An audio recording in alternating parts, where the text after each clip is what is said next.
Good morning, students of class 12th. Today in our economics class, we are going to continue our chapter number 8, Human Capital Formation in India. Okay. Our today's topic is education as an essential element of human resource development. Human resource development में education किस तरीके से एक important element के रूप में काम करता है, आज हम उसके बारे में पढ़ेंगे. ठीक है. देखिए, जैसा कि हम सब जानते हैं, एजुकेशन एक बहुत ही ज़रूरी तत्व है, फैक्टर है for the human resource development. इसकी हेल्प से ही किसी व्यक्ति को ट्रेनिंग दी जाती है, कोई व्यक्ति सीखता है, उसकी नॉलेज इम्प्रूव होती है, स्किल्स इम्प्रूव होती हैं, एक्सपर्ट होता है वो किसी फील्ड में. ठीक है. तो एजुकेशन एक ऐसा फैक्टर है जिसकी हेल्प से हम ह्यूमन रिसोर्स डेवलपमेंट में काफ़ी ज़्यादा अच्छा अपना योगदान दे सकते हैं. ऑलराइट. अगर हम हमारी कंट्री में देखें, जो हमारे देश में पॉपुलेशन है, साक्षरता जो दर है दैट इज़ ओनली 74.04%. और वहीं अगर हम डेवलप्ड कंट्रीज़ की बात करें तो 90 to 95% लिटरेसी रेट है वहाँ पर. So you can see here that how much far or how much behind we are from the developed countries in the case of education or in the area of literacy. तो इस तरीके से हम ये समझ सकते हैं कि अभी हमें कितना ज़्यादा वर्क करना है in the area of education. Education के लेवल को अभी हमें और भी ज़्यादा बढ़ाना है और ज़्यादा लोगों तक हमें पहुंचाना है एजुकेशन को. Okay. Now, importance and objectives of education. Education की इम्पोर्टेंस क्या है? एजुकेशन से सिटीजन्स रिस्पॉन्सिबल बनते हैं. जो एजुकेटेड सिटीजन्स होंगे वो हमारे हमेशा रिस्पॉन्सिबल रहेंगे टुवार्ड्स देयर ड्यूटी. ठीक है. राइट्स के प्रति भी उनको पूरा अपना नॉलेज होगा. हर चीज़ में वो बहुत अच्छे नागरिक बन के सामने आएंगे. ये साइंस और टेक्नोलॉजी को काफ़ी ज़्यादा डेवलप करता है. क्यों? इससे इनोवेटिव आइडियाज़ डेवलप होती हैं, स्किल्स डेवलप होती है. तो ये साइंस और टेक्नोलॉजी को काफ़ी ज़्यादा एडवांस बनाता है. It facilitates use of natural and human resource of all regions. ये नेचुरल और ह्यूमन रिसोर्स, नेचुरल रिसोर्स कौन से होते हैं? जैसे हमारा झरने हैं, पहाड़ हैं, पेड़ पौधे हैं, ये नेचुरल रिसोर्स है. ह्यूमन रिसोर्स जो हमारा वर्किंग पॉपुलेशन है. ठीक है. जो पॉपुलेशन है, इन दोनों में एक अच्छा सा कोऑर्डिनेशन बनाकर ये हमारी कंट्री के डेवलपमेंट में वर्क करने में काफ़ी ज़्यादा इफ़ेक्टिव एलिमेंट साबित होता है. It expends mental horizon. ये हमारे सोचने का दायरा बढ़ाता है. एक एजुकेटेड व्यक्ति की जो सोच होती है उसका दायरा काफ़ी बड़ा होता है बजाय कि एक अनएजुकेटेड पर्सन के. It helps economic development through greater participation. जो व्यक्ति जितना ज़्यादा एजुकेटेड होगा, जितनी ज़्यादा उसको नॉलेज होगी, वो उतनी ही ज़्यादा ग्रोथ और डेवलपमेंट ऑफ अवर इकोनॉमी में पार्टिसिपेट करेगा. ठीक है. मतलब वो इतना ज़्यादा बढ़िया योगदान देगा, कंट्रीब्यूशन देगा for the growth and development of our country. ये कल्चरल स्टैंडर्ड सिटीजन्स का बढ़ाता है. कल्चरल स्टैंडर्ड मीन्स जो कल्चर है, हमारी संस्कृति है, उसके स्टैंडर्ड को बढ़ाता है. लोगों को सही और गलत में फ़र्क पता चलता है, क्या चीज़ उन्हें करनी चाहिए, क्या चीज़ उन्हें नहीं करनी चाहिए. ठीक है.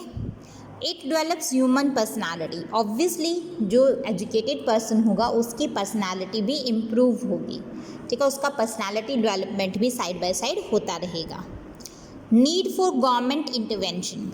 देखिए, एजुकेशन के फील्ड में या हेल्थ की जो फैसिलिटीज़ प्रोवाइड कर रही हैं उन फील्ड्स में गवर्नमेंट की दखलंदाजी की क्यों ज़रूरत पड़ी? फर्स्ट वन, इन सेक्टर्स को, हेल्थ और एजुकेशन सेक्टर्स को ह्यूज इन्वेस्टमेंट की ज़रूरत होती है. प्राइवेट सेक्टर इतनी बड़ी इन्वेस्टमेंट नहीं कर पाता, इसलिए गवर्नमेंट के इंटरवेंशन की ज़रूरत पड़ी है. और जहाँ तक प्राइवेट इन्वेस्टर्स की बात है, वो अगर अपना इन्वेस्टमेंट देते भी हैं तो बदले में वो हाई प्रॉफिट्स की डिमांड करेंगे. हाई प्रॉफिट्स के बदले में क्या लेंगे? वो हाई फीस लेंगे कि जिससे उन्हें हाई प्रॉफिट हो. तो इससे क्या है, जो गरीब लोग हैं वो एजुकेशन से डिप्राइव हो जाएंगे, एजुकेशन उनसे नहीं मिल पाएगी प्रॉपर प्राइस में, रीज़नेबल प्राइस में. People in a poor country like ours, हमारी कंट्री की तरह ही जो गरीब देश हैं वो हाई प्राइस एजुकेशन और हेल्थ पर नहीं लगा सकती। क्यों? जो गरीब लोग हैं, गरीब व्यक्ति महंगे स्कूलों में अपने बच्चों को नहीं भेज पाएगा। अब स्कूल अगर महंगे हैं, बच्चों की स्टडीज़ महंगी है, एजुकेशन ट्यूशन्स महंगी हैं, तो बच्चे डिप्राइव हो जाएंगे from the facility of education और you can say health. Next one, growth of education sector in India. Education sector की ग्रोथ कैसी है हमारी कंट्री में? देखिए, expansion of general education, general education का काफ़ी ज़्यादा क्या हुआ है, एक्सपेंशन हुआ है, काफ़ी ज़्यादा बढ़ोतरी हुई है। पहले कुछ एक लिमिटेड एरिया में ही जनरल एजुकेशन प्रोवाइड की जाती थी, अब क्या है, ये ऑल ओवर इंडिया लेवल पर एनहांस हो गया है, इम्प्रूव हो गया है। कैसे कैसे इम्प्रूव हुआ है, एक टेबल गिवन है हमें। इंस्टीट्यूशंस, प्राइमरी और मिडिल स्कूल 1950 का डेटा दिया है और 2015-16 का हमें डेटा दिया है। प्राइमरी और मिडिल स्कूल 50 और 51 में 2.23 लाख थे, वहीं 15-16 में 12.7 लाख हो गए। सेकेंडरी और सीनियर सेकेंडरी स्कूल्स 7.4 थाउजेंड थे, वहीं 2.52 लाख हो गए इन 15-16। कॉलेजेस की भी काफ़ी ज़्यादा बड़ी है, 578 कॉलेजेस थे 1950 और 51 में ऑल ओवर द कंट्री। अब कितनी है इसकी? 39,071। ठीक है, ये 15-16 का डेटा गिवन है हमें। Universities including deemed universities, deemed universities मतलब अभी उन्हें यूनिवर्सिटीज़ का अभी मतलब कह सकते हैं हम नाम नहीं मिला है, यूनिवर्सिटीज़ हैं बट डीम्ड हैं। ठीक है, अभी यूनिवर्सिटीज़ वो आगे जाके बनेंगी, तो 20 किसी और यूनिवर्सिटी के अंदर ये वर्क कर रही हैं। 27 50-51 में थे, आज के टाइम में लगभग 800 यूनिवर्सिटीज़ हैं। Okay, number of students primary और मिडिल, देखिए स्कूल तो है 2,23,000, वहीं स्टूडेंट्स हैं 19,15,000। काफ़ी ज़्यादा इसके अंदर हमारी बढ़ोतरी हुई है, 12.70 लाख हुई है। यहाँ पे 17 करोड़ स्टूडेंट्स हो गए हैं, प्राइमरी और मिडिल स्कूल की बात कर रहे हैं हम। हायर स्कूल्स 7.4 थाउजेंड थे, 15 लाख स्टूडेंट्स उसमें स्टडी कर रहे थे, वहीं 2.52 लाख 15-16 में इसकी जो डेंसिटी है वो एनहांस हुई और 3.2 करोड़ अब स्टूडेंट्स हायर स्कूल में जाने लगे। हायर एजुकेशन मतलब कॉलेजेस वगैरह की जो एजुकेशन है, ये 578 और 27 लगभग 600 थे कॉलेजेस। 3.6 लाख स्टूडेंट्स वहाँ पर वर्क कर रहे थे, स्टडी कर रहे थे। 800 और ये लगभग आप मान के चलिए लगभग 40,000 के आसपास हैं, तो वहाँ पर 346 लाख स्टूडेंट्स वहाँ पर स्टडी कर रहे थे। तो काफ़ी ज़्यादा 1950 से लेके 51 तक काफ़ी ज़्यादा हमारा एनहांस हुआ है क्या, जो एजुकेशन का, जनरल एजुकेशन का सिस्टम है।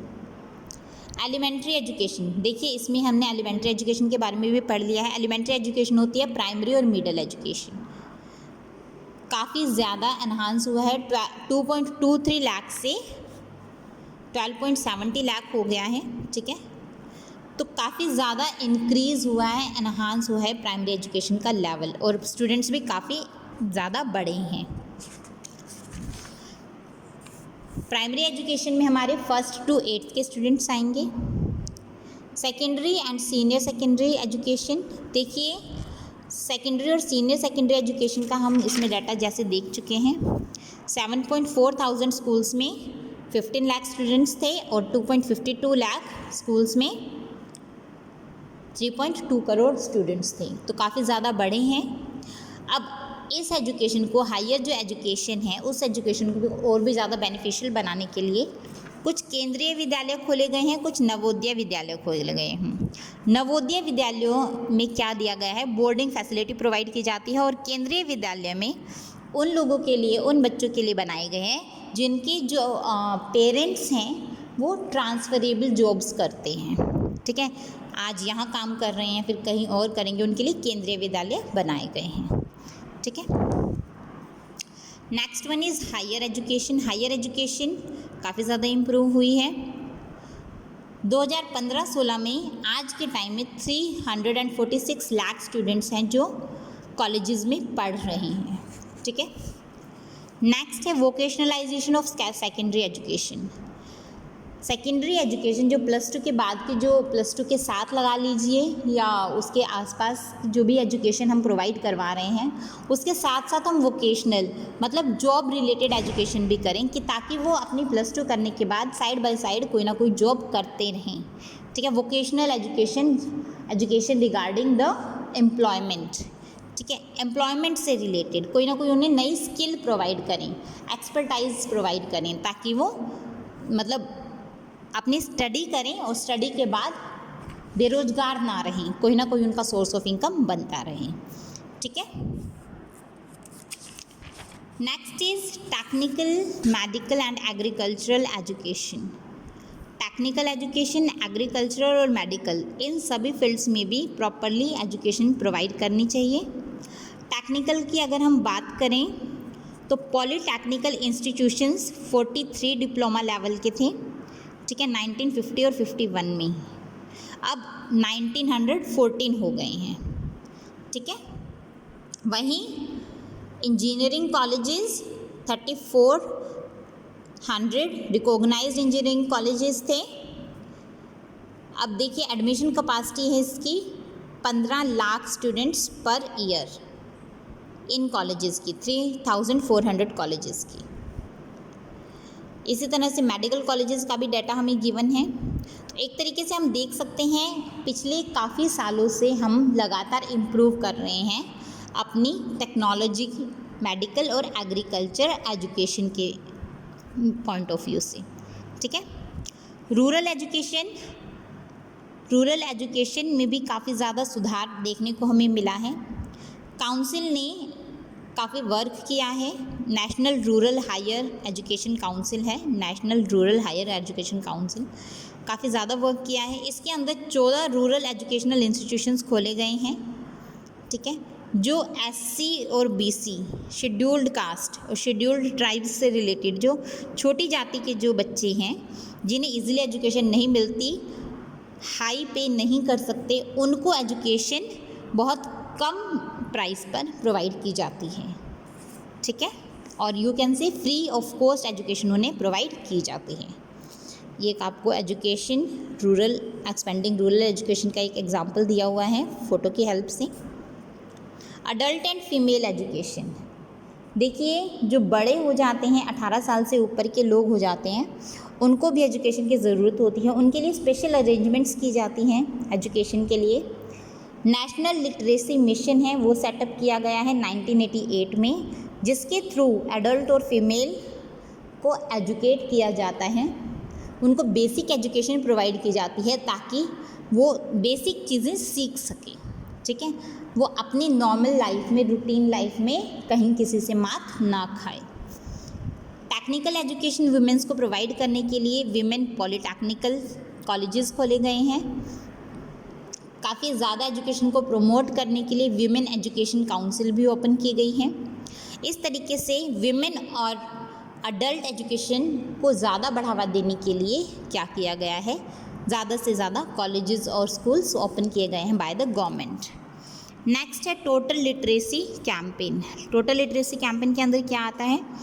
इसके अंदर आता है कि ज़्यादातर देश के हिस्सों में ज़्यादातर लोगों को हम क्या कर सके, साक्षर बना सके, लिटरेट बना सके।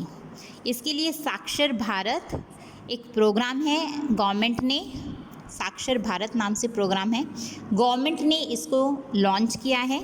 इसके अंदर, इस प्रोग्राम के अंदर जो 15 साल और 15 साल से ऊपर के लोग हैं उनको साक्षरता प्रोवाइड करने की, मतलब एजुकेशन प्रोवाइड करने की फैसिलिटीज़ दी जाती हैं, ठीक है। So these are the role of education as an essential element in growth and development of our country. Okay, next education के लिए इतना वर्क करने के बाद भी आज भी एजुकेशन एक चैलेंज के तौर पर है। कैसे? लार्ज नंबर ऑफ इलिटरेट्स, इतना ज़्यादा वर्क करने के बाद भी जो एजुकेशन है वो हर किसी के पास नहीं पहुंच पाई। आज के टाइम में भी लगभग 36 करोड़ जो पीपल हैं वो इलिटरेट हैं हमारी कंट्री में। इनएडिक्वेट वोकेशनलाइजेशन है पर जितनी होनी चाहिए उस लेवल पर नहीं है। जेंडर बायस, आज के टाइम पे भी जेंडर बायसनेस है। कैसे हैं?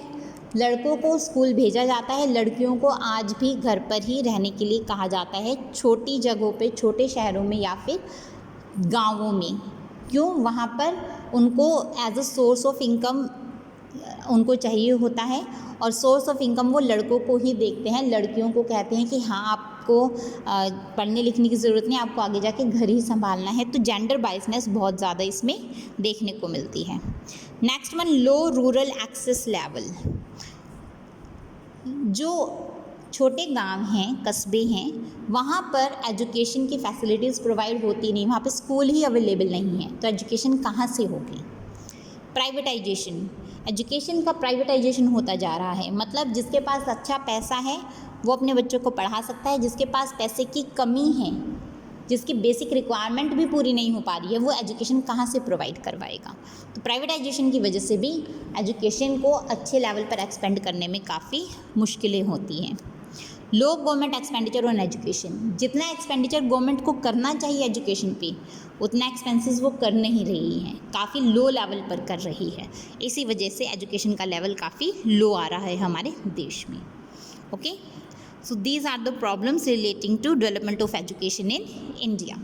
सो आज का आपका वर्क रहेगा बेटा, आपका चैप्टर भी कंप्लीट हो गया है। देखिए, this is the MCQs। Today's work is, एक तो आपको education still a challenging preposition और education as an essential element, ये रहा education as an essential element of human resource development. ये दोनों टॉपिक अच्छे से रीड आउट करने हैं, कुछ भी ना समझ में आए तो उसके लिए पूछिएगा। Okay, so that's all for today. Thank you बेटा।